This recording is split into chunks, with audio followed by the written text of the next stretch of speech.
जैसे हम पहले सुना करते थे, एक समय आप सुनते रहे हो जैसे ब्राह्मण लोग बच्चों का विवाह कराते हैं, जब उनके फेरे कराते हैं, हमने खूब सुना करते हम। वो क्या कहा करते, सटाट यहां से करा करते, काश्यप गोत्रा काश्यप गोत्री। तो हमारे कोई बुद्धि में नहीं आया करते, हमने सोचा इनका कोई सेंटेंस श्लोक होगा, ऐसे बोलते हैं। तो यहां परमात्मा से परिचित आदरणीय गरीबदास साहिब जी गांव छुड़ानी जिला झज्जर वाले ने परमात्मा से प्राप्त ज्ञान के आधार से कहा कि काश्यप गोत्रा और काश्यप गोत्री पंडित शाखा लाया, और कोई तत्वेता ज्ञानी जाने, वो बाण बहन ब्याह घर लाया। अब एक ही गोत्र की शुरू में ही बोलता है ब्राह्मण फेरे कराने वाला काश्यप गोत्रा काश्यप गोत्री, तो दोनों बाण भाई तो शुरू में बढ़ा दिए उसने। तो यहां गरीबदास जी कहते हैं काश्यप गोत्रा काश्यप गोत्री पंडित शाखा लाया, यानी उस पंडित ने ये वचन बोला, और कोई तत्वेता ज्ञानी जाने, बहन ब्याह घर लाया। एक समय ये दास एक किसी प्लाट के सिलसिले में किसी के साथ कोर्ट में गया हुआ था, कचहरी, इसमें तहसील में। पहले की बात है जब सर्विस करता था।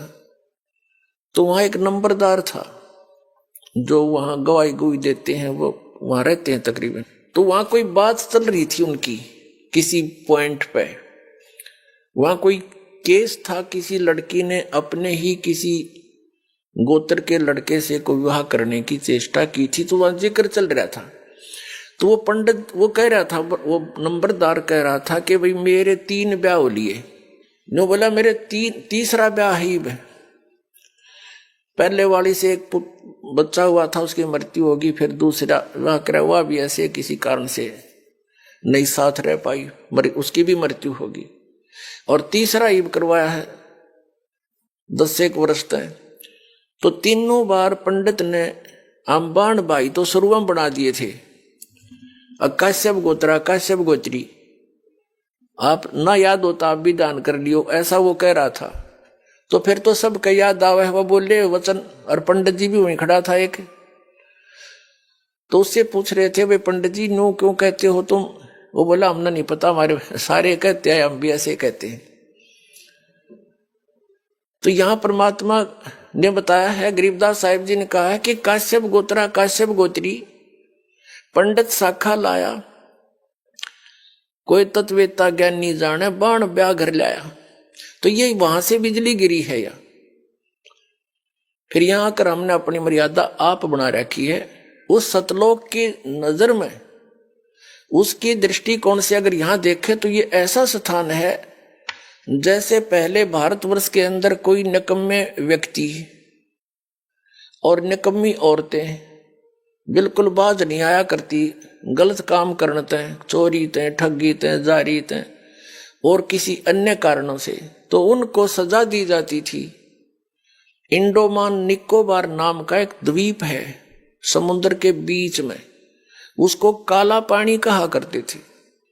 उस काले पानी में छोड़ आया करते उनको कि ये यहां रहेंगे तो और समाज ने बर्बाद खराब करेंगे, तो औरतों को भी और उन व्यक्तियों को भी जो घने निकम्मे टाइप के थे, उस इंडोमान निकोबार नाम के द्वीप में छोड़ के आया करते थे।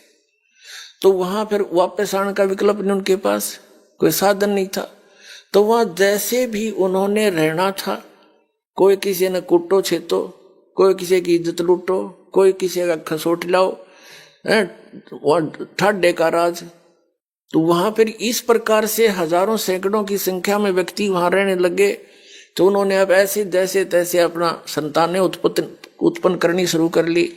धीरे धीरे अब वहां एक देश का रूप धारण हो गया। तो ये जो स्थान आप रह रहे हो, 21 ब्रह्मांड, ये सतलोक से हम काले पानी भेज रखे हैं। यहां हमने आप पे फिर अपनी व्यवस्था बना रखी है, मर्यादाएं बनाई जीने के लिए। नाते गोत बनाए यहाँ पर रहने के लिए। तो परमात्मा हमें याद दिलाना चाहते हैं कि तुम इस गलत स्थान पर रह रहे हो, ये स्थान रहने का कौन है। अब प्रसंग उसी पर आते हैं। अब इस काल भगवान ने फिर अपनी सृष्टि अलग से रचना की। कैसे रची इसने? परमात्मा से प्राप्त उन 5 तत्वों से और 3 गुणों से अन्य रचना की। सबसे पहले इसने 3 पुत्रों की उत्पत्ति की। दुर्गा को अपनी पत्नी रूप में बनाकर इस काल भगवान यानी सरपुरुष को अब काल भगवान कहने लगे, क्योंकि काल प्रभु ब्रह्म भी इसी को कहते हैं, सरपुरुष भी इसे कहते हैं। पुण्यात्माओं, जितने भी अपने सदग्रंथ हैं उनको अब आसानी से समझा जा सकता है सृष्टि रचना की जानकारी के उपरांत। सृष्टि रचना इन सभी सदग्रंथों के समझने की एक मास्टर की है। ये सृष्टि रचना एक मास्टर की है सब सदग्रंथों के समझने की। ये प्रथम बार सुनने वाले को ऐसे लगेगी जैसे दंत कथा सी, लेकिन ये सच्चाई से परिपूर्ण है। अब आपको 3 पुरुषों की जानकारी हुई। एक सरपुरुष जो अंडे से बना, मान ले कबीर परमात्मा के वचन से। एक अक्षर पुरुष जो अचिंत के वचन से उत्पन्न हुआ था। और वो तीसरा जो सबका मालिक वो परम अक्षर पुरुष है, जिसको सत्य पुरुष भी कहते हैं। तो अपने सदग्रंथ इसका संकेत बहुत दे रहे हैं, लेकिन हम समझ नहीं सके, क्योंकि हमारे पास ये मास्टर की नहीं थी या मुख्य चाबी नहीं थी। सृष्टि रचना का हमें ज्ञान नहीं था। सृष्टि रचना का ज्ञान रचने वाला ही दे सकता है। तो उस परम अक्षर ब्रह्म सतपुरुष कबीर जी ने आकर के हमें यह सृष्टि रचना का ज्ञान दिया, और उस ज्ञान को दास अब आपके रूबरू कर रहा है, आपके समक्ष पेश कर रहा है और सभी सदग्रंथों से प्रमाणित कर रहा है। श्रीमद् भगवत गीता। अब थोड़ा सा आपको इन तीनों पुत्रों की उत्पत्ति बता करके फिर सदग्रंथों का रेफरेंस देंगे, आसानी तो समझ में आओगा। तो सबसे पहले इस सृष्टि रचना के अंदर और इस सारे अध्यात्म ज्ञान को समझने के लिए आप जी को एक चित्र दिखाते हैं जो आसानी तो समझ में आओगा। देखिएगा, ये एक ब्रह्मांड है, ये एक ब्रह्मांड का चित्र है। ये ऐसा समझो, ये एक ब्रह्मांड है। ये सारा कुछ, ये जो बाउंड्री नजर आ रही है आपको, ये एक ब्रह्मांड है। इसकी इलिप्टिकल शेप है, अंडे जैसी। इसको अंड भी कहते हैं, इसी को ब्रह्मांड भी कहते हैं। इसमें देखिएगा नीचे के ये 7 लोक, ये वितल, महातल, तलातल, पाताल, रसातल, सूतल, अतल आदि, और ये पृथ्वी हम जिस पर रहते हैं। और ये ब्रह्मा जी का लोक, ये शिव जी का लोक, ये विष्णु जी का लोक। इस एक ब्रह्मांड के अंदर सामग्री है। या एक ये इंद्र का लोक, ये स्वर्ग और नरक इकट्ठा ही है, ये स्वर्ग लोक कहलाता है। ये मानसरोवर, यहाँ भी एक मानसरोवर इस काल ने अलग से बना रखा है। ये धर्मराय का लोक, जो धर्मराज है, जो सबका लेखा जोखा करता है। और फिर ये आ जाता है ब्रह्मलोक। ये एक ब्रह्मलोक है, इसी ब्रह्मांड के अंदर ब्रह्मलोक कहलाता है सारा। ये अक्षेत्र एक ब्रह्मलोक कहलाता है। इसमें क्या है, यहाँ बहुत बड़ा वन है, जंगल है, बाग बगीचे हैं। और ये इंद्र का, इसने काल ने इस ब्रह्मलोक के अंदर नकली रचना कर रखी है। एक महाइंद्र का द्वीप, एक नकली सतलोक, उस ऊपर के लोकों की नकल करवा रखी है। अलखलोक, नकली अगमलोक और नकली अक यानी अनामी लोक। ये इस स्थान को फिर इसने बंद कर रखा अलग से। ये बहुत बड़ा क्षेत्र है, चित्र में छोटा दिखता है। इससे बाहर यहाँ दुर्गा का एक द्वीप है। ये यहां अलग लोक है इसका, यहां से ये सबका संचालन करती है। इससे ऊपर ये स्थान है जो ये गुप्त है। ये स्थान जो है इस ब्रह्मांड के अंदर ये गुप्त स्थान बना रखा है इसने ब्रह्मलोक में। और यहां पर इसने 3 स्थान बना रखे हैं के संयोग से जो पुत्र उत्पन्न होता है वो सतोगुण युक्त हो जाता है, उसका नाम विष्णु रख देते हैं और ऐसी ही शकल का बन जाता है। तीसरा ये तमोगुण प्रधान नक्षत्र है, इसमें ये स्वयं शिव रूप में रहता है, इसको महाशिव कहने लगे बगैर ज्ञान से। महाशिव रूप में रहता है, दुर्गा को पार्वती रूप में रखता है और इन दोनों के संयोग से जो पुत्र उत्पन्न होता है वो तमोगुण युक्त हो जाता है, उसको शंकर और शिव नाम देकर के ये अपनी सृष्टि चलवाता है तीनों से। और ये स्वयं यहां रहता। चलिए ये 3 स्थान है, एक रजोगुण प्रधान नक्षत्र, दूसरा सतोगुण प्रधान नक्षत्र, तीसरा तमोगुण प्रधान नक्षत्र। यहां ये दुर्गा को ऊपर ले लेता है, इनकी उत्पत्ति करके दुर्गा को वापस भेज देता है, इन तीनों बच्चों को यहां नीचे भेज देता है, कोमा में रखती है ये, और फिर इनको अलग अलग स्थानों पर छोड़ देती है। इनकी राजधानियां बना करके इनको अलग अलग स्थान पर इनका विवाह करके तीनों का, और अपने ब्रह्मांड का संचालन करवाता है। अब रजोगुण प्रधान नक्षत्र कैसा होता है, तमोगुण प्रधान नक्षत्र कैसा होता है, और सतोगुण प्रधान कैसा होता है। जैसे एक मकान के अंदर 3 कक्ष हों, एक कमरे के अंदर अश्लील चित्र लगे हों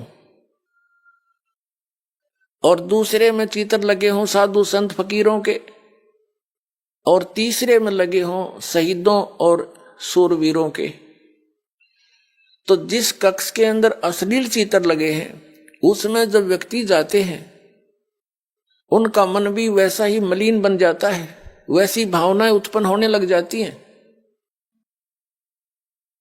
और जब वो उस सतोगुण प्रधान क्षेत्र में, यानी उस सतोगुण प्रधान क्षेत्र में, यानी जिसमें साधु संत फकीरों के महापुरुषों के फोटो लगे हों, वहां जाते ही मन की भावना बदल जाती है।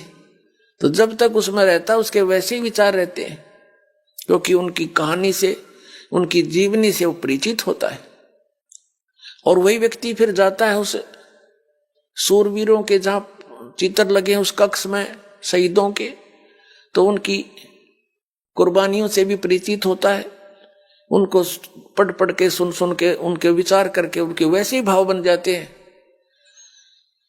ठीक इसी प्रकार इसने सुनियोजित तरीके से हम सबको यहां फंसा रखा है। इन 3 पुत्रों को जब ये युवा हो जाते हैं, जब ये युवा होते हैं तब तक इनको कोमा में रखता है और इनकी परवरिश जारी रखता है, इनको अचेत रखता है। पुण्यात्माओं, आजकल हमने बहुत से प्रमाण देखे हैं। एक व्यक्ति आया था हमारे पास, उसने बताया कि मेरा लड़का 16 वर्ष की आयु में कोमा में चला गया किसी दुर्घटना के कारण। आज वो 30 वर्ष का हो गया, 14 वर्ष से वो कोमा में है। उसको नली से दूध और कुछ खिलाते पिलाते हैं और वो जीवित है, कोमा में पड़ा है 14 वर्ष से। तो इस परमात्मा के विधान को समझने में अब ये भौतिक विज्ञान भी आपका सहयोग दे रही है। जब ये युवा हो जाते हैं, इन तीनों को सचेत कर देते हैं। ब्रह्मा जी को, जैसे विष्णु जी को शेष नाग की सैया पर समुद्र में लिटा दिया और उसके नाभि से एक कमल निकाल दिया जादूगर ने, इस काल ने, और उस कमल के फूल के ऊपर ब्रह्मा जी को सचेत कर दिया, बैठा दिया, फिर सचेत कर दिया। शंकर जी को एक कैलाश पर्वत पर बेहोश रखा हुआ था, वहां सचेत कर दिया। फिर इन तीनों को सचेत कर दिया, इकट्ठे कर दिए और फिर इनको आदेश दे दिया कि तुम अपना अपना काम करो। ब्रह्मा जी को सृष्टि रचने का, विष्णु जी को सतीथि बनाने का और शंकर जी को संहार करने का। उनमें तीनों वो गुण बना ही रखे थे पहले ही, अब जैसे ये भगवान, फिर इनका विवाह कर दिया दुर्गा ने, अपने ही 3 रूप, अपने वचन से 3 लड़कियां उत्पन्न की, उनको समुद्र में छुपा दिया। इन तीनों को समुद्र उसमें सागर मंथन के लिए भेजा। ये 3 लड़कियां निकली, तीनों को लेकर के मां के पास आ गई। तो मां ने कहा था बेटा जो भी वस्तु निकले एक एक ले लेना, लेकिन उनका ध्यान रखना कि पहले कौन सी निकली है, दोबारा कौन सी, तीसरी बार कौन सी, पहचान रखना। वो तीनों लड़कियों की पहचान करके वो मां के पास ले आई। उनको बता दिया कि ये प्रथम निकली थी, ये द्वितीय, ये तीसरी बार। जो प्रथम निकली थी उसका नाम सावित्री रखा, ब्रह्मा से विवाह कर दिया। दूसरी बार निकली थी उसी में नंबर वाइज, तो उसका विवाह विष्णु जी के साथ कर दिया, उसका नाम लक्ष्मी रख दिया। और तीसरी जो निकली थी उसका नाम उमा रखा और भगवान शिव से विवाह कर दिया। अब तीनों को वचन से कह दिया कि यह तेरी पत्नी स्वीकार करो और जाओ अपने लोक में। तो तीनों को 3 राजधानी रच के ऊपर के लोक बना रखे, उनमें छोड़ दिए, जाओ। अब वहां से इस काल की सृष्टि प्रारंभ हुई, कुछ मैथुन सृष्टि, कुछ दुर्गा के वचन से, और ऐसे ये काल का सारा जुगाड़ जुड़ गया।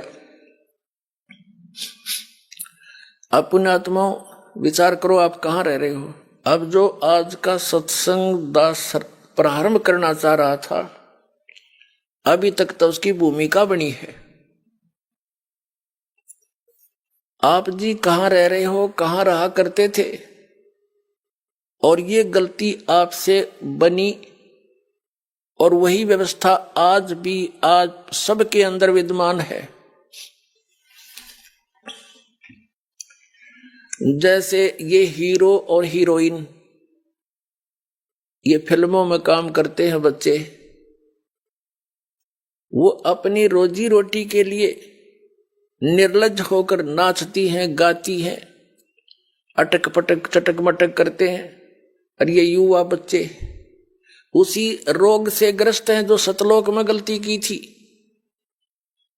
और उनकी उस चटक मटक को देखकर उन पर आसक्त हो जाते हैं। कोई कहता है ये मेरा फेवरेट हीरो है, कोई कहता है ये मेरी फेवरेट हीरोइन है। खाक फेवरेट है, वो कह देंगे तुम्हारे को वो अपनी रोजी रोटी कमावन, नाचे कूदें, और तुम मूर्ख बन रहे उनके पीछे। तो ये जो हमारे अंदर वृत्ति है, ये वहां से घर करी हुई है, और वही यहां आज है। इस बरवाला के अंदर हिसार में यदि कोई अभिनेता अभिनेत्री आ जाती है और देखे इन बच्चों का, फिर वहां जमघट हो जाएगा। और इतनी दूर तो खड़े खड़े देखेंगे, वो खड़ा वो खड़ी है, 2 घंटे धक्के खा के वापस आ जा, धूल फांक के, क्या दिया उसने। तो इसी प्रकार हम उस सच्चे लोक से गिर गए, इसी त्रुटि के कारण। तो अब हमने क्या करना है, हम कैसे ऊपर जा सकते हैं सतलोक में, वो तरीका अब इस दास को प्राप्त हुआ है। परमात्मा ने स्पेशल भेज रखा है इस दास को आपके उद्धार के लिए, उस स्थान पर जहां आप आए हो, जहां से वहां पहुंचाने के लिए। उसके लिए एक तो ये ज्ञान आपके हृदय में फाइनल हो जाएगा जिस दिन के दास ने जो यह कथा सुनाई है सारी साची है, और है भी साची। लेकिन आप बच्चे हो, आपका कदिया साची समझ में आवेगी, वो बार बार सत्संग सुनोगे, ज्ञान सुनोगे, फिर जो भक्ति विधि आपको बताई जाएगी साधना करोगे, उससे फिर आपके अंतःकरण में जो जितने भी पुराने विकार जमा है वो कम होंगे, और ये जो सत्य है ये आसानी से फिर समझ में आने लग जाएगी। अभी तक तो दास ने ये मौखिक सुनाया सारी कथाएं। अब प्रसंग चला था आप कहां से आकर के कहां रहने लग गए, अब सदग्रंथों में थोड़ा सा हिंट देंगे और रात्रि के सत्संग में आपको प्रमाण देंगे। जैसे आप जी ने श्रीमद् भगवत गीता अध्याय नंबर 15 के श्लोक नंबर 1 से लेकर 4 में, वैसे तो पूरा ही अध्याय कंप्लीट यही ज्ञान देता है, लेकिन हमने इस ज्ञान को समझने के लिए इन चंद श्लोकों की ही आवश्यकता है। श्रीमद् भगवत गीता अध्याय नंबर 15 के श्लोक नंबर 1 से लेकर 4 में और 16 और 17 और 18 में इसमें क्या कहा है? इसमें गीता अध्याय नंबर 15 के श्लोक 16 और 17 में 3 पुरुष बताए हैं, एक सरपुरुष, एक अक्षर पुरुष और उनसे हटकर तीसरा जो है वो परम अक्षर पुरुष। परम अक्षर ब्रह्म भी कहो, सरपुरुष कहो चाहे सरब्रह्म कहो, अक्षर पुरुष कहो चाहे अक्षर ब्रह्म कहो और परम अक्षर पुरुष कहो चाहे परम अक्षर ब्रह्म कहो। पुण्यात्माओं, आज मानव बहुत इंटेलिजेंट है। परमात्मा की दी हुई बुद्धि आपके पास विशेष है और ये बुद्धि इसलिए विशेष दी है आपको कि आप इस आध्यात्मिक विज्ञान को भी साथ साथ समझ सकें। जो भौतिक विज्ञान के में आपने इतनी बुद्धि लड़ाई है, इसको भी इधर थोड़ा सा डाइवर्ट करें, आपका सदा का झंझट मिट जाएगा। आज हम जिस भौतिक विज्ञान पर आश्रित होते जा रहे हैं, ये तो कुछ भी सांग नहीं। 2 वर्ष वर्षा ना हो, परमात्मा अगर थोड़ी सी हाथ खींच लें अपना, ना विज्ञान रहे ना वैज्ञानिक रहे, भूखे मर टक्कर मार मार कर मर जाए सारे, तो क्या है कि खाक विज्ञान है? जो असली विज्ञान है, जो दास लेकर आए, इसको समझो। अब यहाँ घूम रहे हैं, ऊपर के ग्रहों में जा रहे हैं, मंगल ग्रह में खोज रहे, कोई सुख में स्थान सामग्री मिल जा, कोई बुध ग्रह में चेष्टा कर रहे हैं, कोई चंद्रमा पे जाके खोज रहे हैं। इन खाली खोखिया में कुछ ना पावे। जो असली स्थान है सतलोक, वहां की खबर दास लेकर आया है, परमात्मा ने दी है, वो सुख वहां पर है। और वहां जाने के लिए इस भौतिक विज्ञान की आवश्यकता नहीं, आध्यात्मिक विज्ञान, इस तत्व ज्ञान की आवश्यकता जो दास के पास है। और इससे आपको यही सुख हो जाएगा जो आप कहीं और खोज रहे हो। यही आपकी पृथ्वी पर इतना भरपूर सामान दे देगा, सामग्री दे देगा वो परम अक्षर ब्रह्म, आपने कितने जाने की जरूरत ना पड़े, सारे सुख दे देगा, सदा बाहर कर दे, फिर से बाहर ला दे परमात्मा 1 मिनट में, सब चीज आपको उपलब्ध करवा दे। पता नहीं वो क्या कर दे आपके लिए जब आप इस पर आश्रित हो जाओगे। हमने इस ज्ञान को समझने के लिए इस अध्यात्म ज्ञान की आवश्यकता है। जैसे श्रीमद् भगवत गीता अध्याय नंबर 4 के श्लोक नंबर 32 में ये गीता ज्ञानदाता कह रहा कि अर्जुन, जो तूने अभी गीता अध्याय नंबर 4 के श्लोक नंबर 25 से 30 तक जो साधना साधक कर रहे हैं उनकी जानकारी प्राप्त की और सभी अपनी अपनी साधनाओं को पापनाशक जानते हैं। यदि उनको ये पता लग जावे कि ये साधना ठीक नहीं तो वो त्याग देंगे, लेकिन अभी तक जब तक वो कर रहे हैं पूरे निश्चय से कर रहे हैं कि ये साधनाएं पाप नाश करेंगे और पाप नाश से मोक्ष होगा, पाप नाश होकर ही मोक्ष होगा। चौथे अध्याय के 32वें श्लोक में बताया है कि अर्जुन, इन यज्ञों यानी धार्मिक अनुष्ठानों की जानकारी सच्चिदानंद गण ब्रह्म ने अपने मुख कमल से बोलकर ज्ञान दिया है, उसमें विस्तार के साथ कही गई है और वो तत्व ज्ञान कहलाता है। उस तत्व ज्ञान से मैं परिचित नहीं हूं, उस तत्व ज्ञान के अंदर पूरी जानकारी है उस सभी साधनाओं की, सभी यज्ञों की, यज्ञ माने धार्मिक अनुष्ठानों की। चौथे अध्याय के 34वें श्लोक में गीता ज्ञानदाता कहता है कि उस ज्ञान को तू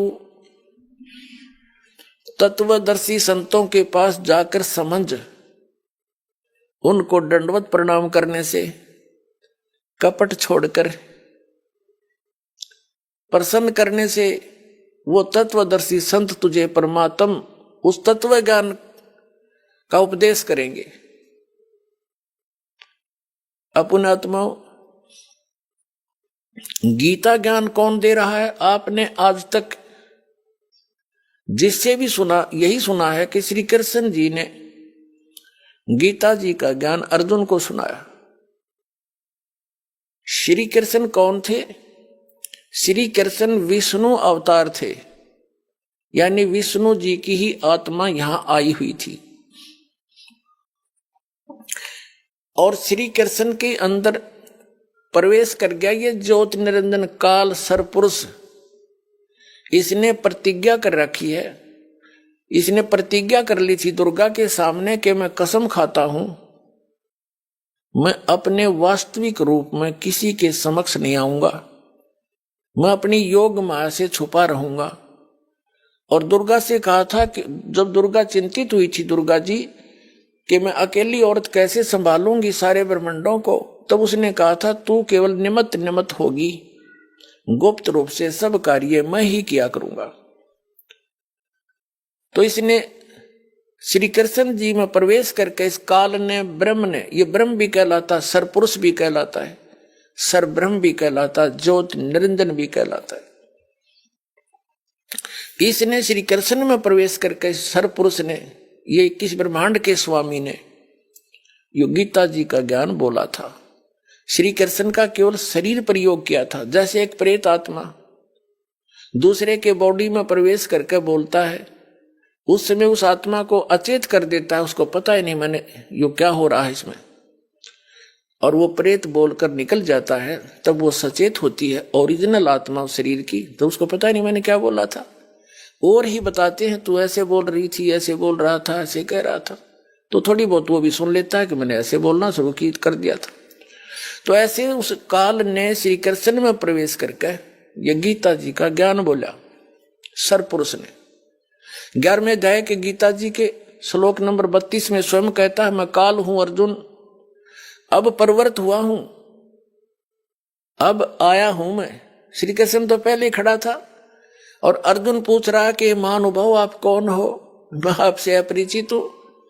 अर्जुन, श्री कृष्ण तो अर्जुन का साला था और साले ने भूल गया, वो कृष्ण नहीं था उस समय, वो विराट रूप दिखाया उसने, कृष्ण का भूल भाल गया, वो विराट रूप दिखाई दिया उसने, तो श्री कृष्ण नहीं था वो। श्री कृष्ण जी के अंदर वो काल बोला था, उसने जुल्म करवाना था। श्री कृष्ण नहीं चाहता था ये युद्ध हो, क्योंकि वो पहले ही नाटक मना कर दिया था कि मैं युद्ध भी नहीं करूंगा और मैं हथियार भी नहीं उठाऊंगा, एक तरफ मेरी सेना होगी, एक तरफ मैं होऊंगा। वो ये चाह थे, वो यही सोच रहा था, भगवान कृष्ण ने यही सोचा था कि ये और नहीं तो पांडव मान जाएंगे इस बात पे, जब एक तरफ ये मुझे तो लेंगे ही लेंगे क्योंकि मैं इनका रिश्तेदार हूं, एक तरफ सेना लगा दी। तो वो ये सोचा चाह रहे थे कि अर्जुन युद्ध ये मना कर दे पांडव, हमने युद्ध करते फिर हमारी तार है, जब सेना भी नहीं हमारे पास। लेकिन वो फिर भी नहीं माने। कहने का भाव ये है कि भगवान श्री कृष्ण जी महाभारत का युद्ध करवाना नहीं चाहते थे।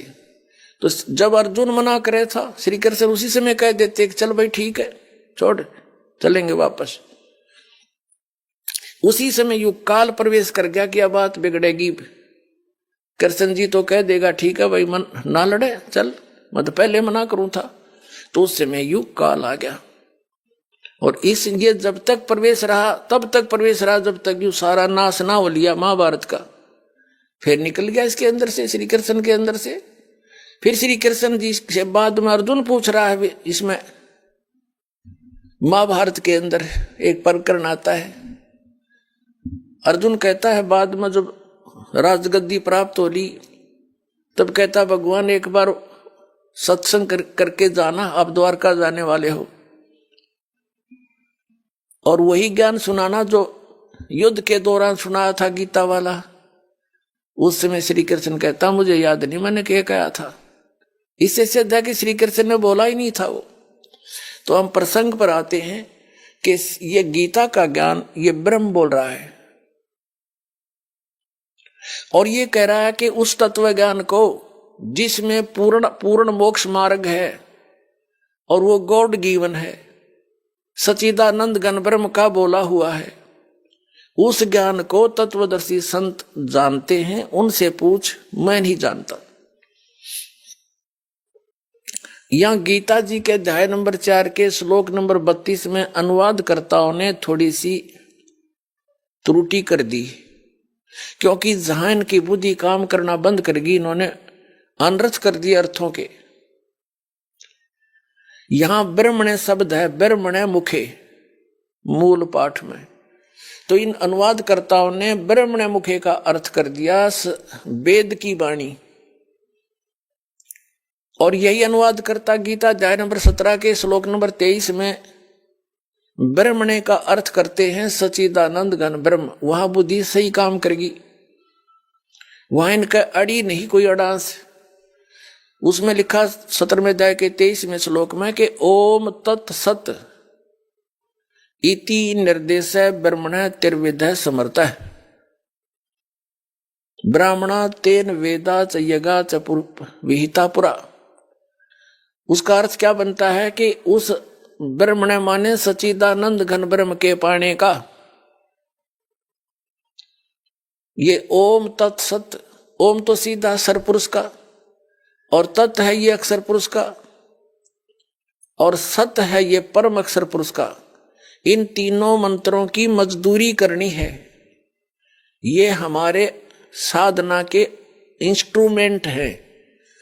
जैसे हमने जल निकालना है, पृथ्वी में जल है, तो उस जल की हमारा पूज्य तो जल है, और इंस्ट्रूमेंट हमारे जो उसके औजार कौन से हैं, बोकी और पाइप।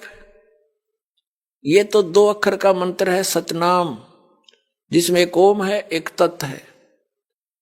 और जब पाइप पहुंचगी जल तक तो इनका काम पूरा हुआ। फिर इसके ऊपर हैंडपंप लगाना पड़ेगा, जब वो जल मिलेगा तो सारनाम जो है वो सत, जिसमें इसमें सत नाम से बोला गया है ओम तत् सत में, ये 3 मंत्र हैं। ओम और तत् ये गुप्त तत् सांकेतिक है, ये इस दास बता सकता है इस ब्रह्मांड में, और कोई अधिकारी नहीं इस नाम के देने का। ये दोनों का मिलकर सतनाम हो गया 2 अक्षर का, ये दोनों मिलकर 2 अक्षर का सतनाम हो गया। जो समझ लो बोकी, श्वास उश्वास की बोकी लगानी है।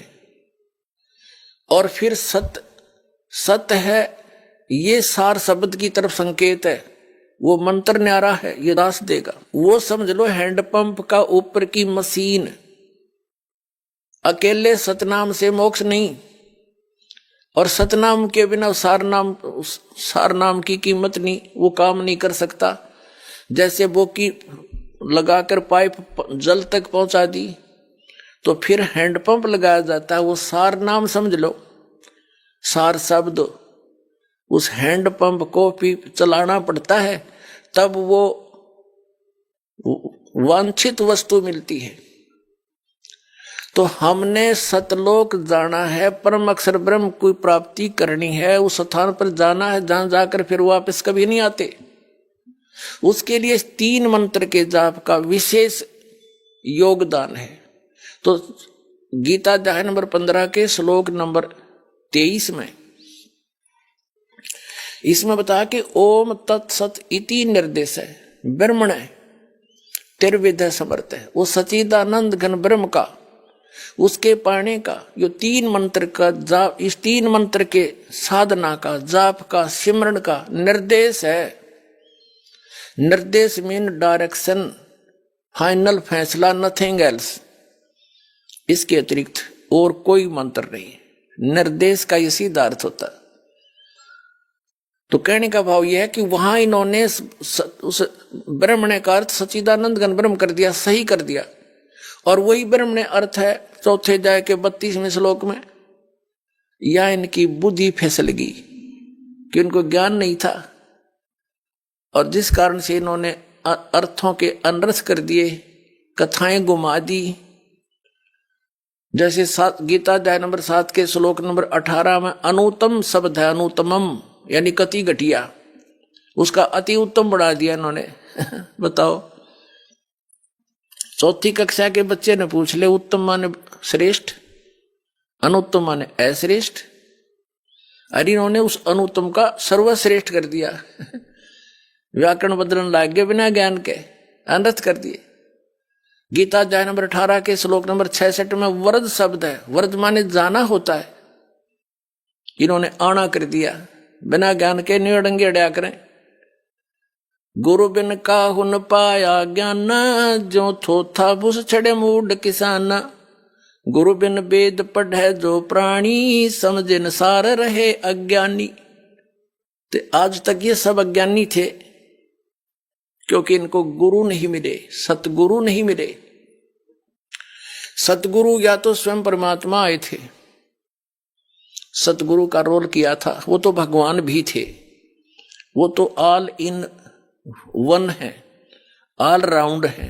उसके बाद वो सतगुरु थे जिनको भगवान सीधे मिले और सचखंड सतलोक लेकर गए, वापस छोड़ा, उनके प्रत्यक्ष गवाह, और वो उनके पास कंप्लीट स्पिरिचुअल नॉलेज था और कंप्लीट साधना थी, परिपूर्ण साधना थी, ये मंत्र थे। या तो वो सतगुरु थे। उनमें कौन कौन है? आदरणीय धर्मदास साहिब जी, आदरणीय मलुकदास साहिब जी, आदरणीय नानक साहिब जी, जो सिख धर्म के प्रवर्तक माने जाते हैं, आदरणीय दादू साहिब जी, आदरणीय गरीबदास साहिब गांव छुरानी जिला दद्दर हरियाणा वाले, आदरणीय गीसा दास साहिब जी गांव खेखड़ा जिला मेरठ उत्तर प्रदेश वाले।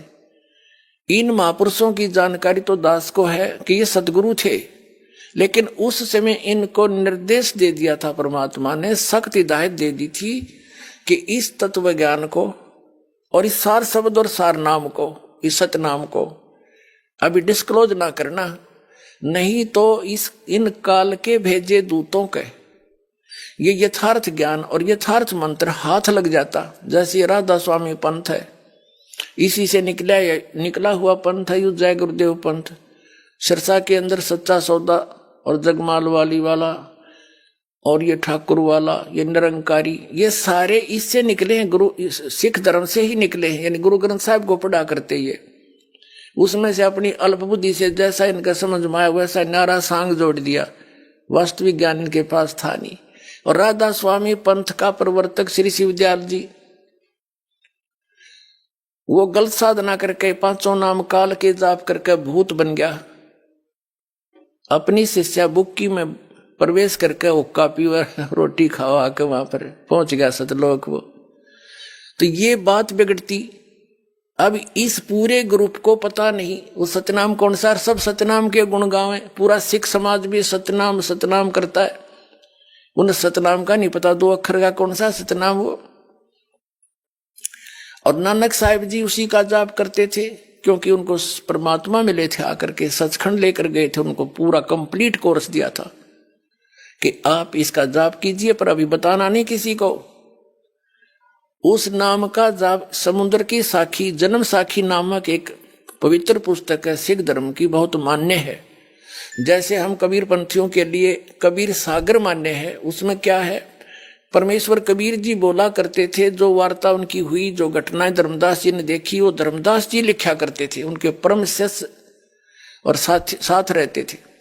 ऐसे ही बाला और मर्दाना श्री नानक साहिब जी के, नानक देव साहिब जी के परम शिष्य थे, वो उनके साथ रहते थे। और जो भी घटनाएं घटी बालाजी ने लिखी, आंखों देखी, तो उसमें उसको जन्म साखी बोलते हैं। जन्म साखी में एक समुद्र की साखी है, समुद्र की साखी में एक प्रकरण आता है कि बाला और मर्दाना ने श्री नानक देव साहिब जी से श्रीलंका देखने की प्रार्थना की, इच्छा व्यक्त की। उन्होंने कहा आंखें बंद करो, आंखें बंद करके खोली तो समुद्र के किनारे खड़े हो गए और कहा समुद्र के ऊपर मेरे साथ आप चलो, जैसे थल पर चलते हैं। हम दोनों मर्दाना और बाला नानक जी के गुरु जी के पीछे पीछे चल पड़े। उन्होंने ये कहा कि तुम वाहिगुरु वाहिगुरु जाप करते रहना, तो हम वाहेगुरु कर रहे थे, नानक साहब जी कुछ देर के बाद उन्होंने उच्चारण शुरू कर दिया, ओम सोहम का जाप कर रहे थे। ये 2 अक्षर का मंत्र है। तो मर्दाना ने भी सोचा मैं भी यही जाप कर लूं। तो मर्दाना डूबने लग गया, वो भी वही जाप करने लग गया नानक जी वाला। जब नानक साहब जी ने देखा कि ये मर्दाना डूब रहा है तो उन्होंने कहा कि मर्दाना तू वही जाप कर, ये मंत्र मत जाप कर, गुरु की नकल नहीं करते, आज्ञा का पालन करो। अब वहां झटका भी दे दिया और सार्वजनिक भी कर दिया, आगे के लिए बैन भी लगा दिया कि खबरदार देश का जाप किया था। क्यों? जब स्वयं जाप कर रहे हैं उनको क्यों मना किया? आदेश था परमपिता का कि यदि अब ये डिस्क्लोज हो गया तो पिछली पीढ़ी जो अब शुरू हो गया ये परमात्मा का यथार्थ पंथ ज्ञान, यहां फिर हम भिन्नता नहीं बता पाएंगे। ये काल के प्रेरित भेजे हुए पुण्यात्मा थे जितने संत बने हुए हैं, लेकिन फंस गए ये काल के, इनको भ्रमित कर दिया, मिसगाइड कर दिया, गलत साधना करवा दी। ये थे पुण्यकर्मी प्राणी और आखिरी सांस तक ये स्वस्थ रहे और सारी झूठ बोला करते, गलत साधना करते और करवाते थे। तो पूर्व जन्म के संस्कार थे उनके, तब तक तो ठीक रहे, फिर भूत बन गए और ये पाप लाद दिए न्यारे जो परमात्मा के बच्चों को मिसगाइड करने का। तो कहने का भाव ये है कि उन महापुरुषों को ये मंत्र दे दिए थे और बता दिया था तुम जाप करो, कल्याण कराओ, अभी डिस्क्लोज ना करो, लिख दो अपनी एफिडेविट में। सभी महापुरुषों ने अपनी अपनी अमरवाणियों में लिखा हुआ है, लेकिन सिख समाज के अंदर एक विशेष प्रेरणा दी दाता ने।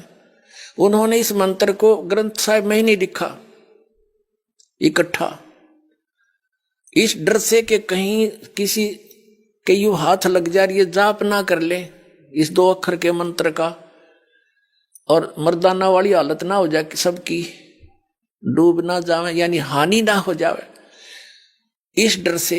और उसी गुरु ग्रंथ साहिब से ये नकली पंथ चाले सारे उससे पढ़कर समझ में इनका आया नहीं। यदि ये मंत्र गुरु ग्रंथ साहिब में लिखा हुआ होता आदि ग्रंथ में, तो ये सारे वही नाम देते। आज ये दास कैसे भिन्नता बताता कि ये अधिकारी नहीं है, वो अधिकारी है ही नहीं, नाम देने का अधिकारी तो दास बना के भेजा परमात्मा ने वर्तमान में, दूसरा इस पृथ्वी पर अधिकारी नहीं इस नाम के देने का। तो अधिकारी के बिना ये नाम अगर किसी से कोई नकली जो निर्भाग आत्मा होगा दुष्ट, इस दास से प्राप्त करके और ये नाम स्वयं देने लग जाए कहीं पर, तो सबसे बड़ा अपराधी है इस पर परमात्मा का इस पृथ्वी पर।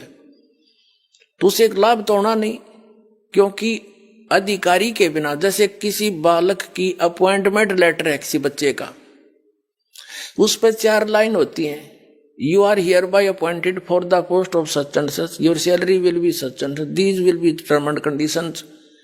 वो 4 लाइन होती हैं और उस पर अधिकारी के साइन हो तो वो वैल्यू है, नहीं तो वैलिड नहीं है। अगर कोई उसी तरह के लिख के नो की नो डिटो को फिर अपने साइन कर दे तो उस बच्चे को कुछ नहीं मिलना, वो धोखा दे रहा है। दूसरे शब्दों में, यदि कोई डुप्लीकेट ड्राइविंग लाइसेंस या पासपोर्ट बनाता है, उसमें तो वो ओरिजिनल दिखता है उसको बनवाने वाले को, भोले को, लेकिन वहां पता चलेगा जब उसकी आवश्यकता पड़ेगी तो उसमें फिर कुछ हाथ नहीं लगना, फिर तो सीधा जेल, दुर्गति होनी उस व्यक्ति की। तो वो सबसे बड़े दुष्ट हैं जो इस नाम दास से लेकर स्वयं देने लग जाएंगे। तो परमात्मा ने तो उनसे कसम दिला दी थी महापुरुषों से, धर्मदास मेरी लाख दुहाई, ये सार शब्द, ये मूल ज्ञान के अंदर ये सतनाम और सारा कुछ आ जाता है। मूल ज्ञान को थोड़ा बहुत सार्वजनिक, सतनाम को थोड़ा बहुत सार्वजनिक करना पड़ा, लेकिन सार शब्द को तो कति छींट भी नहीं लागण दी दाता ने किसी का। इस दास के अतिरिक्त इस ब्रह्मांड में किसी के न सपने में भी ज्ञान नहीं, सार शब्द है।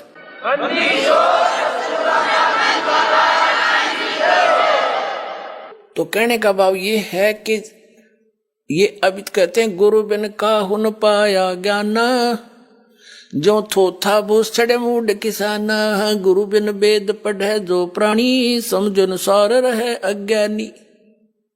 तो इन महापुरुषों को छोड़कर जिनको परमात्मा सीधे मिले थे वो तो सतगुरु थे, और सतगुरु नहीं थे इस पृथ्वी पर, इस दास के अतिरिक्त वर्तमान में नहीं है। अब दया करी है दाता ने उपकंप।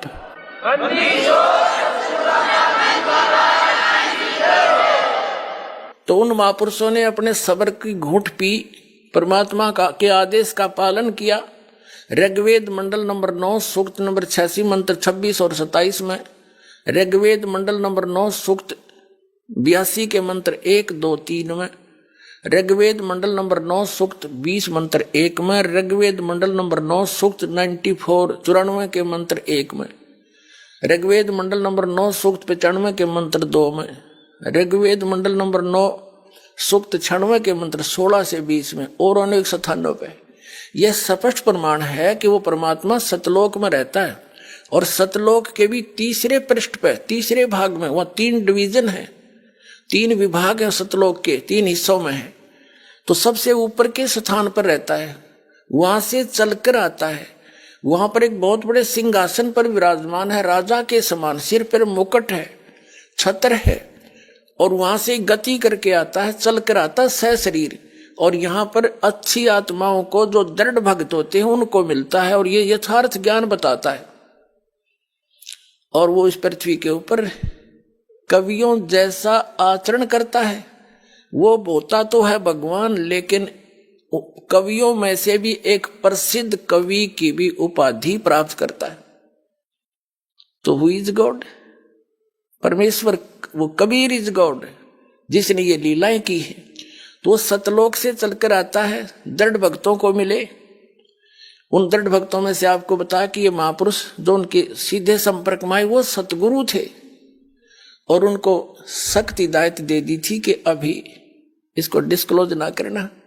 तो पुण्यात्माओं, आज ये नाम और यही ज्ञान यदि इन दूसरे पंथों वालों के पास होता, अधिकारी तो ये थे नहीं, और भोली आत्माओं को ये फिर भी ये नाम जाप करते हुए भी नरक में जाते और यही काल के जाल में रह जाते।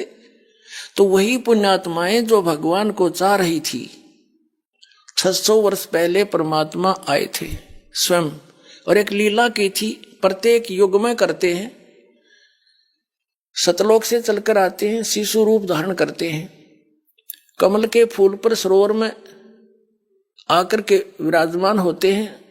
वहां से उनको निसंतान दंपति उठा ले जाते हैं।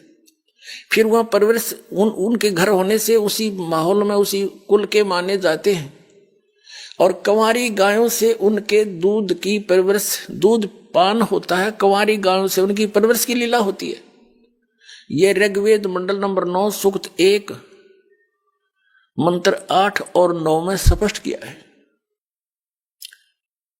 कि परमात्मा 3 स्थिति में सभी का धारण पोषण करता है। एक स्थिति में सतलोक में रहते हैं, उनका करोड़ सूर्य मिला दे, करोड़ चंद्रमा, ऐसे एक रोमकूप की शोभा है, प्रकाश है। और अन्य रूप हल्का तेज पुंज का हल्का रूप बना करके एक साधु महात्मा के रूप में आते हैं, जब चाहे किसी महापुरुष को कहीं प्रकट होकर मिल जाते हैं। और एक रूप में वो एक प्रत्येक युग में शिशु रूप धारण करके वो ऐसी लीला करते हैं, धीरे धीरे बड़े होते हैं। तो बचपन में उनके परवरिश की लीला कंवारी गायों से होती है। और वो कबीर साहब की 600 वर्ष पहले उनकी जीवनी में लिखा है कि उस परमेश्वर ने 25 दिन के हो गए थे, कुछ खाया पिया नहीं, मुंह बोले मात पिता नीरू नीमा, जो जल से कमल के फूल से उठा कर लेकर गए थे। वो चिंतित हुई, फिर परमात्मा ने दया बख्शी, उनको प्रेरणा दी, क्योंकि वो पहले शिवजी भगवान के उपासक थे। फिर उनको जबरदस्ती मुसलमान बना दिया गया था। तो भगवान शिव को याद कर रहे थे, फिर भी मुसलमान होते हुए भी हृदय से शिव को नहीं भूल पाए थे। तो कबीर परमेश्वर की प्रेरणा से शिव जी आए शिवलोक से साधु रूप बना के। फिर परमात्मा कबीर जी ने नवजात शिशु के रूप में उनकी गोदी में, शिव जी की गोदी में आकर के उन्हें गोदी में लिया। तब कहा कि इनको कहो कंवारी गाय लावे, उस पर आप आशीर्वाद देना, तब मैं दूध पीऊंगा। ऐसा ही किया गया। तब कबीर साहब की लीला कंवारी गायों के दूध से हुई थी। यही ऋग्वेद मंडल नंबर 9 सूक्त नंबर 1 मंत्र 9 में स्पष्ट किया है कि वो परमात्मा जब शिशु रूप धारण करके आता है, उसके परवरिश की लीला कुंवारी गाय से होती है। थोड़ी सी झलक देता हूं। अपने आत्माओं, हमने अध्यात्म ज्ञान समझना है। आप विद्यार्थी हैं, दास टीचर है। एक रोजगार रोजी रोटी के लिए हम अपने बच्चों को 16, 17, 20 वर्ष तक फ्री कर देते हैं कि तुम पढ़ो, शिक्षा ग्रहण करो। फिर उनको क्या मिलता है? 2 टूक मिलते हैं, और वो भी मृत्यु हो जाए तो वो सारा कुछ कराया भी रह गया। और अब आपको क्या मिलेगा? आपको कहते हैं यहां का किया हुआ आपको सतलोक में सुख मिलेगा, जो आप यहां साधना पढ़ाई करोगे। तो इसके लिए आप जी ने कुछ समय देना पड़ेगा भगवान के लिए, और समय वो देगा जिसके आप पक्की समझ में आ जाएगी। जैसे हमने अपने बच्चों को 16-20 वर्ष दे दिए, ये पक्की जचगी हमारा कि ये पढ़ेगा तो कुछ प्राप्त करेगा, तो नो डाउट एक रूटीन सा बन गया फिर सबका। तो ऐसे ही इस ज्ञान से आपके हृदय में एक परिवर्तन होगा कि यहां की रोजी रोटी भी भगवान ने देता है, उसके बिना नहीं दे सकता। चाहे कोई कितना सर पटक लो और कितने तुम इन राजनेताओं के निकट घूम लियो, जब भाग में नहीं होगा तो कति नहीं दे सकते हुए से सर पटक लेना। और देना भगवान ने 2 रोटी चाहिए, हमने घनी बकवाद देंगे, आवश्यकता नहीं रहेगी, महसूस नहीं होगी। अब ये ड्रेस आपको मिली है ना, यह ड्रेस मनुष्य वाली, ये विद्यार्थी की ड्रेस है इस पृथ्वी पर। और विद्यार्थी अपने उद्देश्य को भूलकर फिल्म देखता है, गाने सुनता है, ताश खेलता है, सुल्फा पीता है, घोटी लाता है, तो उसके कैसे लक्षण है? क्या वो उपलब्धि करेगा उस अपने पढ़ाई की? नहीं, वो फिर सदा दुखी होगा।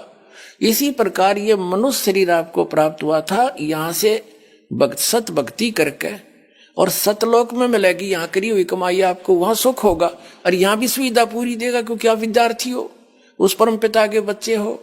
आपको विद्यार्थी बनाकर भेजा है तो सुविधा भी वो देगा। 2 रोटी चाहिए, बकवाद नहीं। गोटी लाना, फंड करना, 6 प्लाट ले ले, 4 कोठी बना ले, और कल मर जाए फिर कुत्ता बने अंडे सिर पर धर ले कोठी न उसने। तो ये बात आपका समझ में आवेगी धीरे धीरे, क्योंकि अभी तक तो हमने बकवादें सुनी है, वो देखी है। तो इस प्रकार इनसे परमात्मा ने ये शरीर इसलिए दिया आपको कि आप विद्यार्थी हैं। और सब इसको पुनः सोचो इस बात पर। और यहाँ का जैसे जो बच्चा जो ट्रेनिंग करता है, जिस भी साइड की, कोई मेडिकल कर रहा है, कोई इंजीनियरिंग कर रहा है, कोई वैसे पढ़ रहा है, कोई शास्त्री की कर रहा है, तो वहां की हुई पढ़ाई उसको फील्ड में सुख मिलेगा, और वो वही सुख प्राप्त कर रहा है, तो यूजलेस हो गया उसका सारा काम। तो आप जी जो यहाँ सुख ढूंढ रहे हो, MLA MP मिनिस्टर मंत्री बन के, या यहाँ कोई कार कोठी बनाने में ही जुटे रहते हो, आप उद्देश्य भूल चुके हो अपना। अब फिर याद करो, और यहाँ का किया सतलोक में मिलेगा आपको, वहां ठाठ करियो, कुछ भी काम को ना, सारे सुख कितना बैठे बतलाइयो, और कहीं कुछ खाइयो पियो, सारी मौज, विमान आपके सामने होगा, जहां बैठ कर जाइयो, सारी सैर सपट्टे करियो, वहां सारा सुख वहां पर है एज इट इज। ये नकली पंथ बताया करते, सतलोक में प्रकाश ही प्रकाश है, आत्मा उसमें जाकर मिल जाती है जैसे बूंद समंदर में। इन्हें खक देखा वहां पर। तो परमात्मा ने दया करी थी, धर्मदास ये मूल ज्ञान की दबार ना पढ़ी, धर्मदास मेरी लाख दुहाई, ये मूल ज्ञान तो सारा ज्ञान जो दास आपको बता रही है वो असली ज्ञान, कहीं बाहर न जाई। मूल ज्ञान बार जो पढ़ी, बिचली पीढ़ी हंस नहीं तरी, और मूल ज्ञान को तब तक छुपाई जब तक ये 12 पंथ मिट जाई। अब ये जितने भी पंथ थे ये सब मैच्योर हो लिए, इन्होंने जो ज्ञान देना था दे चुके हैं, उन्हीं को रिपीट कर रहे हैं उनके उत्तराधिकारी, और अनुयायियों को पता है ये क्या ज्ञान देते हैं। अब इस तत्व ज्ञान के सूर्य की रोशनी में अब वो ऐसे छुप जाएंगे जैसे उनका अस्तित्व ही नहीं रहेगा। तारा मंडल बैठे कर ये चांद बड़ाई खावे, उदय भया जब सूरज का स्यों तारों छुप जावे। और ज्ञान सब ज्ञान रे यू कबीर ज्ञान सो ज्ञान, जैसे गोला तोब का अब करता चला मैदान। तो इन सब फेल हो जाएंगे जितने भी संत पंथ है ये नकली, और एक ही ज्ञान रह जाएगा परमात्मा का, क्यों हम सभी उसी के बच्चे हैं और उसी के लिए हम भटक रहे हैं। गुरुओं के पास उसी के लिए गए, हमने धर्म भी भगवान पाने के लिए ही अलग बनाए। अब वो हमें सहज में मिलने जा रहा है तो हम फिर एक हो जाएंगे, अवश्य होंगे, देख लेना, ज्यादा समय नहीं लगेगा। अब क्या है, जो प्रसंग है उस पर आते हैं कि उस परमात्मा की पहचान होना अनिवार्य है कि वो परमात्मा कौन है, कैसा है, और जहां हम जाने के लिए मोक्ष प्राप्त करके वहां जाना चाहते हैं वो स्थान कैसा है। कोई न हो वहां तो प्रकाश ही प्रकाश, आत्मा उसमें अमर आनंद लेती है। खाक आनंद लेगी जब उसमें बूंद समंदर में मिल गई, या बड़ा बूंद की तरह घूम डोट डोट डोट से क्या आनंद होया, वो प्रमाण कहाँ है। तो दास जो बता रहा है उन महापुरुषों ने देखा जिनको वापस छोड़ा गया था, उनके द्वारा बताए गए उस आंखों देखे विवरण से परिचित करा रहा है कि वहां उन महापुरुषों ने ये बताया है। और यूं लिखा हुआ सदग्रंथों में, कबीर पंथी पहचान सके नहीं सब निराकार बतावे, चेतन ही चेतन है, भगवान वहां निराकार है। तो इन्होंने क्या देखा, ये झूठे हैं, अनुभवहीन हैं, इनकी वहां तक पहुंच नहीं हुई, ये सब झूठ बोल रहे हैं। तो आप जी ने स्वयं सोचना है और जानना पड़ेगा और फिर यहां आकर कल्याण कराओ। अब जो प्रसंग चल रहा है कि भगवान कौन है, जिसने वेदों में जो लिखा है विशेष, वैसे तो ये विश्व के ग्रंथ है, पवित्र चारों वेद, पवित्र श्रीमद् भगवद गीता, ये पवित्र 18 पुराण, ये उस समय लिपिबद्ध किए गए थे जिसमें कोई मजहब धर्म नहीं था। ये विश्व ग्रंथ है, लेकिन इनमें इनकम्प्लीट नॉलेज है, कंप्लीट नहीं है। कंप्लीट ज्ञान तो परमात्मा ही आकर देता है, अपने मुख कमल से बोलता है, यही तो वेद बताते हैं। और यही पवित्र गीता अध्याय नंबर 4 के श्लोक नंबर 32 में कहा कि वो सच्चिदानंद घन ब्रह्म की वाणी में, यानी वो परमात्मा स्वयं आकर अपने मुख कमल से बोलता है, उसमें विस्तार से लिखता है, बोलता है, और वो लिखे जाते हैं। वो तत्व ज्ञान है, वो केवल तत्वदर्शी ही बता सकते हैं और उनके पास नहीं हो सकता। तो तत्वदर्शी ये दास है पुण्यात्माओं आज पूरे विश्व में, ये सत्कर मान लियो।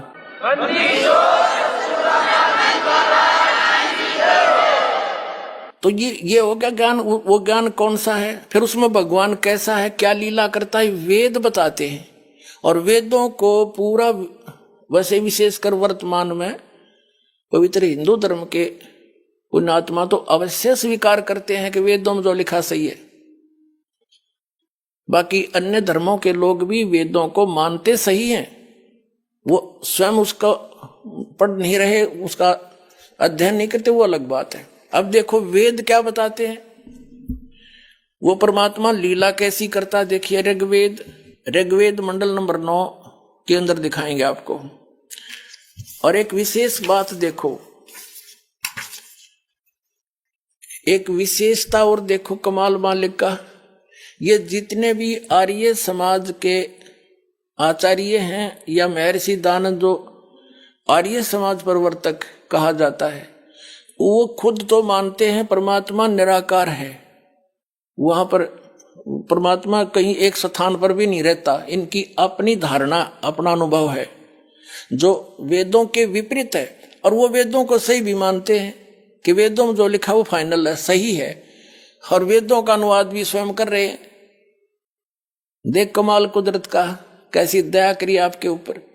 यदि इन वेदों का अनुवाद ये रामपाल दास करता तो ये टांग अड़ा देते यार ये समाज के आचार्य कि रामपाल के जाने संस्कृत ने झूठ बोला है। इसी दया बख्शी दाता ने इन इंजीनियरों द्वारा ही करवा दिया अनुवाद, इनका पता भी कोई ना, मैंने लिख के दिया। परमात्मा ने कहा कि चोर चुरावे तू बड़ा, और गाड्डे पानी में वो गाड्डे हुआ ऊपर आवे नो, सच्चाई छनी ना, सच्चाई को दबाया नहीं जा सकता, मिटाया नहीं जा सकता, कुछ दिन दबाया जा सकता, बतेरे दिन दबा दी इन्होंने। अब देखो वो आर्य समाज के लोग जो परमात्मा को निराकार मानते हैं और एक देशीय नहीं मानते और वेदों को सत्य मानते हैं। अब वेद क्या प्रमाण देते हैं देखो, ध्यान सुने, पढ़ो, अपने आंखों से पढ़े। अब इसके हम आपको प्रथम मंडल के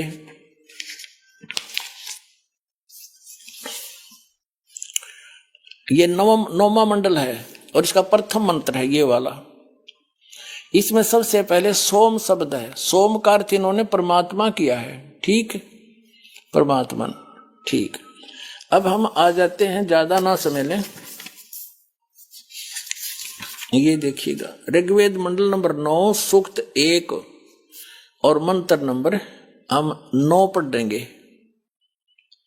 इसमें भी शिशुम शब्द है और सोम शब्द है। इसमें क्या लिखा है कि इमम माने उस, सोमम माने सोम स्वभाव वाले श्रद्धालु पुरुष को, क्या लिखना था, उस परमात्मा को, उस सोम स्वभाव वाले परमात्मा को, शिशुम जो शिशु रूप धार करके प्रकट होता है कुमार अवस्था में ही, सब पर अभी अधन्या धेनव, अभी माने सब प्रकार से पूर्ण रूप से, अधन्या अहिंसनीय, धेनव माने गौवे, ये विचलित हो गए। यहां लिखना था वो पूर्ण रूप से अधन्या। हमारे देसी भाषा में, गांव में, हमारे हरियाणा में, यहाँ पर जो गाय नए दूध ना हुई हो, गर्भ ना धारण किया हो, उसको कहते हैं ये बिना दनाई है, अधन्या, बिना धनाई, एक लोकल लैंग्वेज, अपनी लैंग्वेज में हमारे, और वही क्योंकि हमारे सबकी भाषा के अंदर किसी ना किसी भाषा का कोई शब्द अवश्य मेल खाता है। तो अधन्या, अधन्या माने बिना दनाई, यानी जो सांड ने टच ना करियो। अब यह अधन्या का अर्थ होता है बिल्कुल अछूत, छुई भी ना हो। तो अब देखो फिर से ऋग्वेद मंडल नंबर 9 सूक्त नंबर 1 मंत्र 9 को हम पढ़ रहे हैं।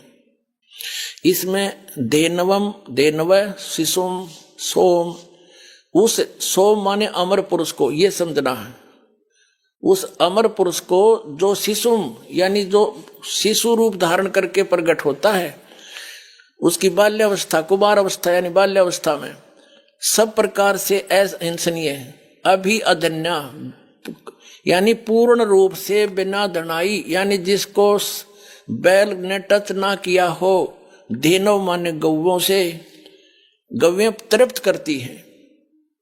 अभी इनके अनुवाद का सिर पैर है किते, उस सोम स्वभाव वाले पुरुष को कुमार अवस्था में सब प्रकार से अहिंसनीय गौवें तृप्त करती हैं। इसका अर्थ है कि वो परमात्मा जब शिशु रूप धारण करके प्रकट होता है और लीला करता है, धीरे धीरे बड़ा होता है, बचपन से ही बड़े बड़े विद्वानों के छक्के छुड़ा देता है। वो उस तत्व ज्ञान को सुनाने के लिए ही आता है। उस गीता अध्याय नंबर 4 के श्लोक नंबर 32 में जिसके विषय में कहा है कि उस सचिदानंद घन ब्रह्मण मुखे, सचिदानंद घन ब्रह्म के मुख से उच्चारित वाणी में वो कंप्लीट स्पिरिचुअल नॉलेज होता है, उसको तत्वदर्शी संतों के पास जाकर समझ। तो ये तो प्रमाण आपने मिला कि परमात्मा जब शिशु रूप धारण करके आता है तो उसकी परवरिश की लीला कुंवारी गायों से होती है, या वही कौन से भगवान के जिनको हम भगवान मानना करते, तो उनमें किसी एक का दिखा दो उदाहरण, राम का, श्री कृष्ण का, या श्री विष्णु का, श्री और किसी भी देवता का, या कोई जिनको 9 अवतार मानते हैं या 50-25 अवतार मानते थे, या कोई पीर पैगंबर का दिखा दो, या लीला जो दास आपको वेदों में प्रमाणित करा। अब उनकी जीवनी में 600 वर्ष पहले जो दाता ने लीला की थी, जो करता ही ऐसी है, प्रत्येक युग में वो दिखाते हैं। ये है पवित्र कबीर सागर, ये है ज्ञान सागर। ज्ञान सागर नामक अध्याय है कबीर सागर में, ज्ञान सागर नामक। इसके 74 पृष्ठ पे क्या लिखा है, ये क्या है कि सुन जुल्हा मन भयो आनंदा, जिमी चकोर पायो निश्चिंता, यानी परमात्मा को बालक रूप में वो जुल्हा नीरू प्राप्त करके बड़ा खुश हुआ। और ले सुत चले हर्ष मन कीना, तासो पुनः असबोल ही दीना। सुत काशी को ले चले लोग देखण तय आव, आनी अन पानी बक्सा नहीं, खावे नहीं जुल्हा शोक जनावे। कुछ नहीं खाओ पियो, छोटा सा बालक जुल्हा यानी नीरू दुखी हुआ, चिंतित हुआ। अब देखो फिर देखो, तब जुल्हा मन कीन तिवाना, रामानंद सो की कही उत्पाना। मैं सुत पायो बड़ा गुणवंता, और कारण कौन बखे नहीं संता।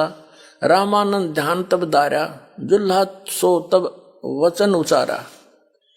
पूर्व जन्म ते ब्राह्मण जाति, हरि सेवा की नी बली बाती। कुछ तब सेवा हर की चूका, ताते भयो जुल्हो का रूपा। प्रीति प्रभु गए तोर लीनी, ताते उद्धान में सुत तो दीना। अब नीरू यानी जुल्हा कहता है कि अब क्या है कि रामान, वैसे तो वास्तविकता अलग से है, क्योंकि कबीर परमेश्वर ने कहा था धर्मदास जी को कि 12वां पंथ का जो प्रवर्तक होगा गरीबदास, उसके द्वारा मेरे यथार्थ ज्ञान को पुनः प्रकट किया जाएगा। मैं उसको सत्य से परिचित कराऊंगा, दोबारा छोड़ूंगा, वो फिर सही ज्ञान लिखेगा। तो तब तक परमात्मा ने क्या कहा था कि मेरे इस कबीर सागर में थोड़ा बहुत ये अनसमझ लोग कबीर पंथ में काल के दूत घुस के कुछ परिवर्तन कर देंगे, लेकिन सच्चाई को छुपा नहीं पाएंगे। सच्चाई को छुपा तो नहीं सकेंगे, थोड़ा बहुत परिवर्तन कर सकते। इन्होंने रामानंद से जोड़ दी कि रामानंद ने कहा कि एक गाय लिया कंवारी। वास्तविकता गरीबदास जी ने अपने ग्रंथ में लिखी है कि शिव उतरे शिवपुरी से अवगत बदन विनोद, और उन्होंने आकर के शिव मंडल से साधु रूप बना के शिव जी आए, क्योंकि उस नीरू और निमा शिव के पुजारी थे। उसी जन्म में ब्राह्मण ब्राह्मणी थे, वो जबरदस्ती मुसलमान बना दिए गए थे। भले ही वो मुसलमान थे, लेकिन अंतःकरण से पुकार अपने शिव जी की किया करते थे। तो शिव जी आए थे, और फिर परमात्मा ने आपको बता दिया। खुद कबीर साहब बोल रहे थे, 25 दिन के बालक, उनसे 7 बार चर्चा की थी। उससे कहा था कि इनको कहो कंवारी गाय ले आए, आप उस पर आशीर्वाद रख देना, वो दूध देगी, वो पिया करूंगा, और वो देती रहेगी, फिर ब्याह नहीं की कभी भी, ना नए दूध होगी, और वैसे दूध देती रहा करेगी। उसके बाद दूसरी शुरू हो जाएगी, ऐसे। अब देखिएगा, तो इन्होंने जैसे तैसे हमने सच्चाई से परिचित होना है, जैसा भी है। देखिए अब यो नीरू कहता है, रामानंद ने इनके अनुसार क्या है, रामानंद ने कहा कि तुम पहले जुल्हा थे, तुम पहले ब्राह्मण थे पिछले जन्म में, तुमने कोई गलती कर दी भगवान की भक्ति में, इस कारण से तू धानक बन गया, दुल्हा बन गया। और तेरी प्रीति को देख करके भगवान ने तुझे जंगल में लड़का दे दिया, बच्चा दे दिया। वो तो जैसे इनकी सोच है, हमने सिर्फ उस निष्कर्ष पर पहुंचना है कि वो लीला कैसे हुई थी उस परमात्मा की। अब ये क्या कहता है नीरू जुलाहा, हे प्रभु जस की नो तस पायो, मैंने जैसा किया उसा भोग लिया। आरत हो तो दर्शन आयो, संकट में मैं तेरे पास आया हूं। रामानंद जी से कह रहे हैं वो नीरू। सो कियो उपाय गुसाई, बालक अक्षुदावस कुछ खाई। अब देखो इन कबीर पंथियों ने जो गलतियां की हैं स्पष्ट है। यहाँ नीरू लिखना था, नूरी लिख रखा है, नूरी वचन, ये नीरू वचन है। तो यूं गलती होगी इनसे, और उसको फिर उस गलती को सुधारने के लिए परमेश्वर ने अपनी प्यारी आत्मा आदरणीय गरीबदास साहिब जी को सचखंड से ले जाकर वापस छोड़ा। उन्होंने फिर उसकी पूर्ति कर रखी है। सन 1727 में परमात्मा मिले थे गरीबदास साहिब जी जब 10 वर्ष के थे, और उसके बाद गरीबदास जी के ग्रंथ में एक मात्रा की भी गलती कोई नहीं कर सकता। एक ने कोशिश की थी थोड़ी सी परिवर्तन करने की, गरीबदासी साधु ने, उसको अदरंग मार गया। तो सबको डर हो गया कि इसमें बिंदी भी मत हटा दिए, उसकी ये दशा हो जाएगी, नहीं तो ये अपनी जीव संज्ञा में इसमें भी काल के दूत गड़बड़ कर जाते। गरीबदास पंथ से दास निकल कर आया, उनकी पूरी हिस्ट्री से परिचित है। तो उसमें उन्होंने जरा सा भी परिवर्तन नहीं किया, तो उस दास के पास है आज वो सारा यथार्थ ज्ञान, और इनसे मेल खाता है। जो उससे इसमें कुछ गड़बड़ है, इससे शुद्ध हो जाएगी। तो इस प्रकार यो श्रेष्ठ ज्ञान मक्खन काट गए और 2 बार ताके देसी घी बना दिया आपके लिए तत्व ज्ञान। अब देखो, हे प्रभु जस की नो तस पायो, आरत हो तो दर्शन आयो। कबीर सागर पढ़ रहे हम। सो कहियो उपाय गुसाई, बालक अक्षुधा वंत कुछ खाई। कि बालक भूखा कुछ खा, वैसा बताओ। रामानंद अस उक्ति युक्ति विचारा, तब तुम सुत कोई ज्ञानी अवतारा। बछिया जाही बैल नहीं लागा, सोले ठाड करो ते आगा। रामानंद जी ने कहा कि एक ऐसी बछिया लाओ जिसको बैल ने टच ना किया हो, यानी कंवारी। बछिया जाही बैल नहीं लागा, सोले ठाड करते आगा। और दूध चले ते थनते, दूध ही धरो छपाई। अक्षुदा वंश जब होवे, ताको दे खुदाई खवाई। जुल्हा एक बछिया ले आवा, चलो दूध कोई ब्रह्म न पावा। चलो दूध जुल्हा हरसाना, राख छपाई काहू नहीं जाना। दूध पीवंत, दूध दूध तब पीवंत नाम कबीरा, खेलत संग सब मत धीरा। बालकों के साथ खेल रहा है और वो दूध वो कबीर परमात्मा पी रहे हैं। आज का जो सत्संग का उद्देश्य था पुण्यात्मा, अभी तक तब भूमिका बनी है जो दास बताना चाहा था कि आप सतलोक से आए हुए हो, आपसे गलती बन गई, उस गलती को सुधारने के लिए एक चांस दे दिया दाता ने आपको, मनुष्य शरीर या पिछली पीढ़ी। अपनात्माओं, इस अध्यात्म ज्ञान से आपको एक तो ये पता लगेगा कि आप कौन हो। अब जैसे आज तक जितने संत पंथ थे यूं कहा करते थे, भाई आत्म ज्ञान हो गया। इन आत्म ज्ञान का पता नहीं क्या होता है। और आत्म ज्ञान हो गया तो उसे लाभ क्या होगा जब तक परमात्म ज्ञान नहीं होगा। आत्म ज्ञान तो यूं हो गया कि हम जीव हैं। अब वो आत्मज्ञान भी ना था, इनको आत्मज्ञान भी दास ने कराया कि आत्मा ने अपने बारे में जानकारी होना, हम कौन है या क्यों फंस रहे हैं। अब आपको आत्मज्ञान कराया और परमात्म ज्ञान करा दिया।